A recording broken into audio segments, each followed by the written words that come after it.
오늘의 사연 시작합니다. 정말 무슨 일이 있어도 절대로 이혼만큼은 제 인생에서 없을 거라 다짐하고 또 그렇게 살아왔는데 그런 제가 현재 이혼 소송 중이라니 인생이라는 게 뜻대로 안 된다는 건 이미 오래전에 깨달았지만 이건 해도 너무하다 싶네요. 누구 말대로 전생에 무슨 죄를 그렇게 지었길래 이토록 힘든 시간이 또 제게 찾아온 건지 원망뿐인 요즘입니다. 전 이혼 가정에서 자랐어요. 아빠는 잘 나가는 대기업 과장이셨고 엄마는 신입사원이었는데 두 분이서 연애부터 결혼까지 1년도 안 걸렸다고 하더라고요. 먼저 관심을 내비친 쪽은 아빠였어요. 엄마보다 7살이나 많았던 아빠는 아무것도 모르는 사회초년생인 엄마에게 지속적으로 사귀자고 구애에 들어갔고 결국 엄마는 아빠에게 넘어가 버렸는데 공교롭게도 그때 덜컥 저를 가져버린 거죠. 그 바람에 결혼까지 하게 되었다고 말하던 엄마의 눈에는 당시의 행복한 느낌보다 왠지 쓸쓸하게만 보였고 그때만 해도 저는 아무것도 몰랐습니다. 제 앞에선 누구보다도 정상적인 부부로 사셨으니까 말이죠. 하지만 아빠는 결혼 후 제가 태어나고 몇 년 후부터 딴 살림을 차렸다고 해요. 두 집 살림이라고 하죠. 더 끔찍한 건 그쪽에도 아이가 있다는 겁니다. 저보다 4살 어린 여자라고만 알고 있는데 더 알고 싶지도 않고 또 알 방법도 없네요. 아빠와 결국 이혼한 엄마는 외가집에서 저를 키우셨습니다.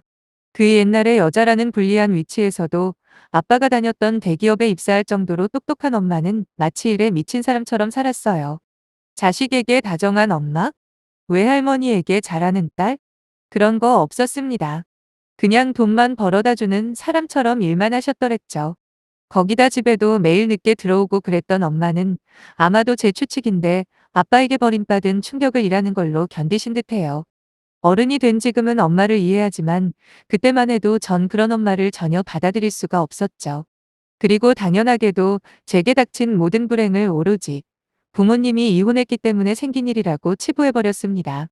그때부터 제게 이혼이라는 말은 그 어떤 질병보다도 더 끔찍한 절대로 내 인생에 있어서는 안 될 단어가 돼버린 거죠. 제가 결혼 생활 내내 그 미친 짓을 했던 것도 이유는 딱 하나였습니다. 이혼만은 절대 하지 않기 위해서 시어머니의 말도 안 되는 요구를 들어드리려 아니 들어드리는 신용이라도 했던 거였는데 돌이켜보면 제 무덤을 제 손으로 정성스럽게도 파고 있었더라고요. 전 공부를 아주 잘했던 학생이었어요. 엄마가 일에 미쳐 있었듯이 저는 공부에 미쳐 있었는데 남들이 보면 말 잘 듣고 공부 잘하는 아이였겠지만 제 속은 서거문드러진 상태였어요. 그래서 지금도 사회생활을 시작하고 만난 친구들은 있어도 중고등학교 때 친구는 한 명도 없습니다. 아예 사귀지를 않았거든요. 그래도 공부만큼은 잘한 덕분에 저는 인류대학교를 입학할 수 있었고 하지만 그때조차도 엄마는 칭찬 한마디도 안 해주더군요. 과수석으로 학교 졸업하고 H로 시작하는 국내 굴지의 대기업에 취직을 하게 되었는데 제가 주로 담당한 업무는 자동차 성능 테스트에 관련된 일들이었어요.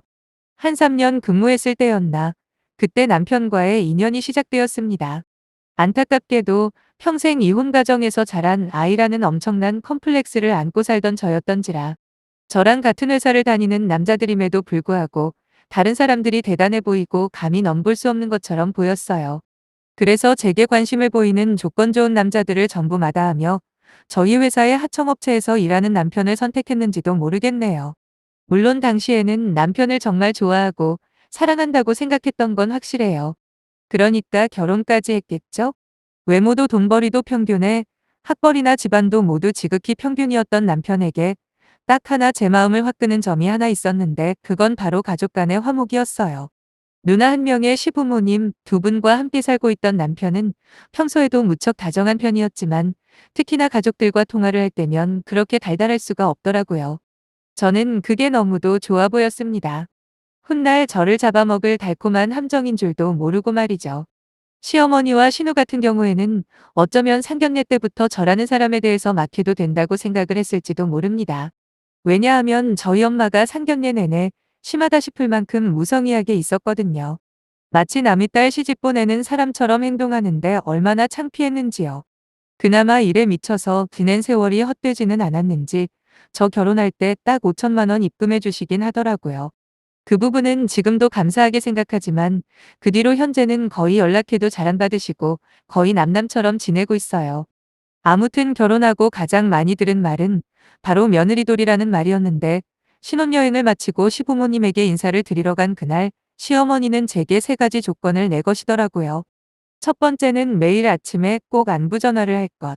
무슨 일이 있어도 시부모 쪽에서 먼저 전화하게 만들지 말라고 하시는 겁니다. 두 번째는 자기도 이제 며느리를 들였으니 한 달에 최소 2번 정도는 며느리가 해주는 밥상을 받아야겠다고 하셨습니다.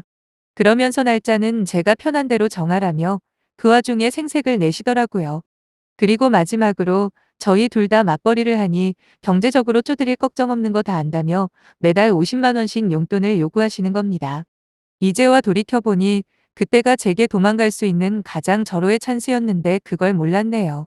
천하의 헛똑똑이었던 저는 제 나름대로 할 말은 하는 며느리라는 인상을 주고 싶었습니다.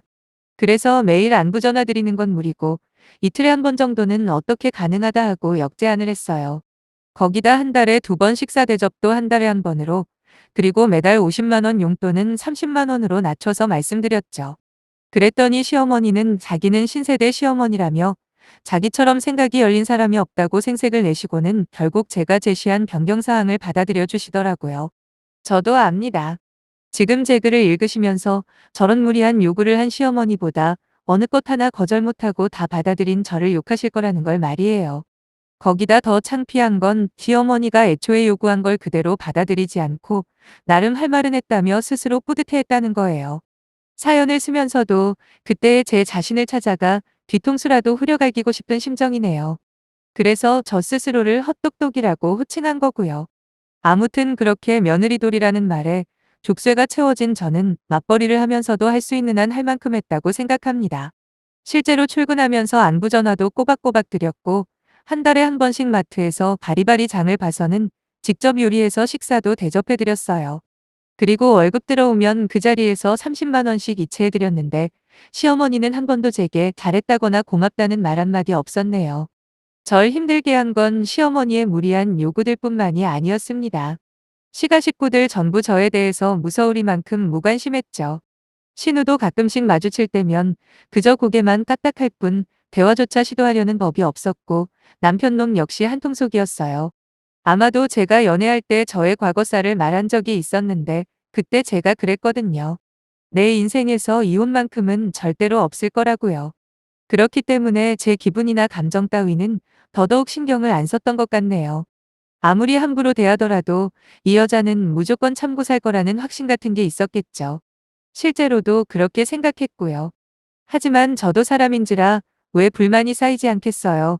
그래서 남편에게 불평 한마디라도 할라치면 차가운 표정으로 퉁명스럽게 말합니다. 그럼 안 한다고 직접 말씀드리라고 괜히 자기한테 말하지 말랍니다. 어차피 제 문제니까 무조건 알아서 하라는 거예요. 항상 제가 진지한 이야기를 하려고만 하면 모른 척 회피하기만 바빴던 남편은 중간에서 그 어떤 역할도 거부하더라고요. 자기도 상식이라는 게 있다면 분명히 자기 어머니의 요구들이 과하다는 걸 알았을 텐데 말이죠. 그저 이혼에 대한 트라우마가 있는 저를 이용해 자기 편한 위치만 찾아다녔던 겁니다. 그걸 남편이라고 1년 하고도 몇 개월을 그렇게 아둥바둥 살았네요. 처음엔 불만도 생기고 어떻게 하면 이 상황을 바꿔볼까 고민을 하던 시기도 있긴 했어요. 과연 내가 이런 식으로 결혼 생활을 계속 유지할 수 있을까라며 힘들어하던 저는 어느새 시간이 지날수록 점점 현실에 순응하기 시작했고 나중엔 아무 감정 없는 기계처럼 습관적으로 며느리 돌이라는 걸 하며 그냥 바보처럼 살았던 것 같아요. 아마도 시아버지가 병원에 입원하는 그 사건만 없었으면 정말로 병신처럼 이용만 당하면서 계속 살았을지도 모르겠습니다. 부창부수라고 시아버지 역시 크게 다르지 않았어요. 물론 시어머니처럼 직접 나서서 잔소리를 하거나 뻔뻔하게 이것저것 요구하는 일은 안 하셨지만 제가 하는 며느리돌이라는 것들에 대해서 뭐 하나 제 편을 들어준 적은 없었고 마치 당연한 걸 받는다는 듯이 가만히 있으셨거든요. 그런 시아버지가 다리를 다치셔서 입원을 하게 된 게 지난달 초, 그러니까 어린이날 바로 다음 날이었으니까 맞을 겁니다. 아버님이 동네의 좁은 골목길을 걸어가시다 지나가는 자동차 바퀴에 발이 딸리는 사고를 당하셨는데 연세가 있으셔서 그런지 발가락 뼈가 그냥 부러지는 게 아니라 거의 산산조각이 났거든요. 당연하게도 엄청나게 큰 수술을 하셨죠. 조각난 뼈들을 천부 철사로 이어붙이시곤 병원에 입원을 하자마자 시어머니가 저를 부르셨습니다. 시아버지가 계신 병원이 제가 다니는 회사에서 그리 멀지 않았거든요. 그래서 저더러 매일 퇴근하는 길에 잠시 들렀다 가라고 하시더라고요. 병원에 들러서 필요한 거 없으신가 물어보기도 하고 말동무도 좀 해드리라고 하시길래 그때까지도 멍청했던 제가 뭐라고 대답했는지 아세요? 매일은 힘들다고 일주일에 한 번씩만 들르면 안 되냐 했습니다. 표정이 일그러진 시어머니는 뭔가 골똘히 생각하시더니 지난번처럼 생색을 엄청 내시면서 허락해 주시더라고요. 그 뒤로 저는 퇴근 시간이 조금 이른 금요일에 꼬박꼬박 아버님을 찾아뵈었습니다. 문제는 저한테는 매일같이 찾아뵈라며 며느리 도리를 찾던 시어머니가 정작 자기는 한 번을 들른 적이 없다는 거죠. 시어머니뿐 아니라 남편이고 시누고 전부 다 전화질만 하면서 직접 찾아오는 경우는 없는 겁니다.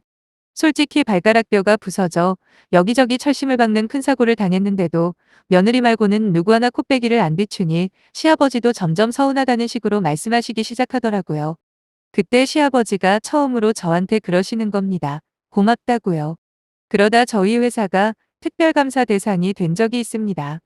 그래서 전 부서원이 그동안 밀린 서류 업무를 일주일 안에 무조건 끝내야 하는 상황이었거든요. 그래서 저는 아버님께 미리 전화드려서 양해를 구했어요.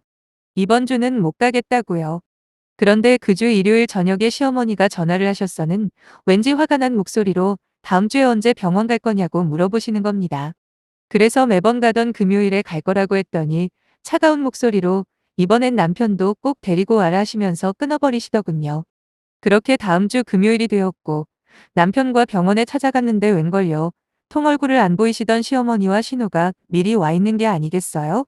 반갑게 인사를 하려고 들어가자마자 눈앞이 번쩍하더라고요. 그렇습니다. 화가 날 대로 난 시어머니가 제 뺨을 때리신 거죠. 이유는 뻔하지 않겠어요? 자기가 시킨 대로 일주일에 꼭 한 번은 찾아뵙기로 한 약속을 안 지켰다는 거예요. 생각지도 않게 뺨을 맞은 저는 순간 머릿속이 하얗게 변해가는 걸 느꼈네요. 시어머니가 뭐라 소리치며 야단치는 소리가 마치 볼륨을 완전히 줄여놓은 것처럼 아예 들리지가 않았고 쉴 새 없이 움직이는 시어머니의 입술도 아주 천천히 느리게 보이는 겁니다. 모든 순간이 멈춘 듯 했죠. 그러다 갑자기 머리가 너무 아파왔습니다. 그러면서 결혼하고 지금까지의 제 모습들이 하나하나 떠오르기 시작하더라고요. 아주 천천히요. 불현듯 한 가지 커다란 질문이 떠올랐어요. 내가 왜 사는 걸까? 지금 이렇게 사는 게 진짜 사는 걸까? 라고요. 제 스스로 내린 답은 이렇게 사는 건 결단코 사람답게 사는 게 아니다였네요. 마침내 뭔가 개운해지는 느낌이 들면서 옆에 남편이 보이는 겁니다. 자기 부인이 어처구니 없는 이유로 맞았는데도 한마디도 못하고 그냥 멀뚱멀뚱 서 있는 남편을 인식하자마자 저도 모르게 똑같이 올려붙였네요. 그리곤 놀란 토끼 눈을 한 남편 놈한테 달려들어 할퀴고 때리고 진짜 미친 사람처럼 굴었어요. 너무 비통하고 참담했거든요. 뜯어말리는 시모와 신우한테도 역시 똑같이 난리를 쳤습니다. 머리채 잡고 흔들기도 하고 얼마나 잡아 흔들었는지 시모옷이 찢어질 정도였죠. 결국 병원 관계자들이 와서 말린 후에야 어느 정도 진정이 되었습니다.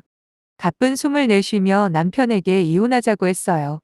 평생토록 제 입에서 절대 나오지 않을 것 같던 그 말이 너무도 쉽게 나오는데 저도 놀랐네요. 거기다 막상 뱉고 나니 뭔가 모를 후련함까지 느껴지더라고요. 옆에서 저를 보며 소리소리 지르는 시어머니와 신우에게 제발 좀 닥치고 있으라고 소리쳤습니다. 너무 거슬렸거든요.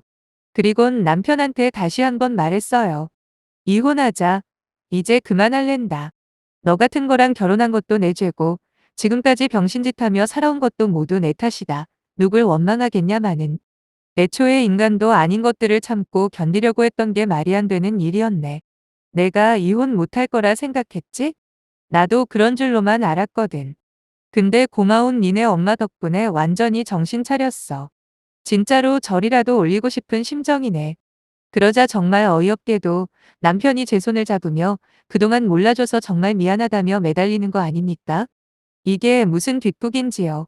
미안하다는 말을 할 줄 아는 인간인지 그때 처음 알았네요. 근데 남편의 사과하는 모습에 더 화가 나더라고요. 진작 이렇게 날 안아주고 이해해줬다면 어땠을까? 대체 무슨 이유로 그동안 그리 침묵만 하고 있었을까 하는 생각에 그나마 있던 미련도 싹 다 없어져 뒤도 안 돌아보고 병원에서 나와버렸어요. 현재는 급한 대로 원룸 하나 구해서 이혼 소송 중입니다.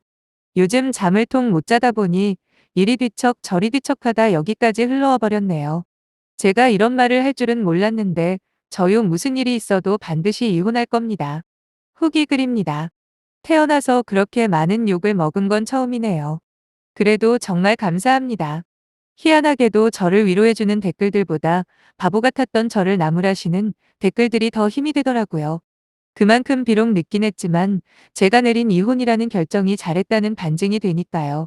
지난번 제가 쓴 글을 다시 읽어보니 참 우울 그 자체더군요. 그 때문에 아직도 저를 걱정해 주시는 분들이 많은 줄 압니다. 그분들께 꼭 전하고 싶은 말이 있어 다시 글을 써봅니다. 그렇게 이혼에 대한 트라우마로 가득 찼던 제가 요즘은 살맛이 난다고 하면 믿으실까요? 물론 이혼하고 한 달 정도는 참 많이 힘들었죠. 이혼도 대물림이 되는가 싶기도 하고 주변 사람들이 전부 다 저만 손가락질 하는 것만 같아서 괜히 비관적이게 되더라고요. 그런데 하루하루 지날수록 점점 깨달아지는 게 있었어요. 그건 바로 그 누구도 제가 이혼한 사실에 대해 그리 관심을 안 가진다는 겁니다. 그리고 제가 이혼을 하던 말던 이 세상은 아무런 영향을 안 받는다는 거죠. 저 혼자 그 난리를 쳤던 겁니다. 또 하나, 요즘 시대는 이혼 한 번 정도, 한 건 흠도 안 되는 시대라는 점도 제 자신감을 많이 회복하는 데 도움을 줬습니다. 혼자 사는 게 이리도 자유롭고 홀가분하다는 걸 결혼 전에 왜 미처 몰랐는지 만일 알았다면 절대로 결혼 같은 거 안 했을 텐데 말이죠. 얼마 전에는 혼자서 제주도 여행도 다녀왔네요. 가고 싶은데 알아서 가고 쉬고 싶으면 쉬고 그러다 배고프면 땡기는 식당에 들어가 여유롭게 밥도 먹고 그랬네요. 얼마 만에 느껴보는 완전한 자유인지 처음으로 사는 게 행복할 수 있구나 싶었네요. 비록 큰 시련은 있었지만 그 모든 게 제 잘못이라 생각하고 이제부터라도 진정한 저를 찾으며 살아가려고요. 생각만 해도 두근두근 설레입니다. 모쪼록 지난 제 글을 읽고 많이 화나고 답답하셨겠지만 이렇게 저 잘 산다, 행복하다 말씀드리고 싶어서 다시 찾아왔어요. 제발 과거의 저같이 아까운 인생 낭비하는 분들이 좀 더 자신을 소중하게 여기며 살았으면 좋겠네요. 또 생각나면 들르겠습니다. 안녕히 계세요.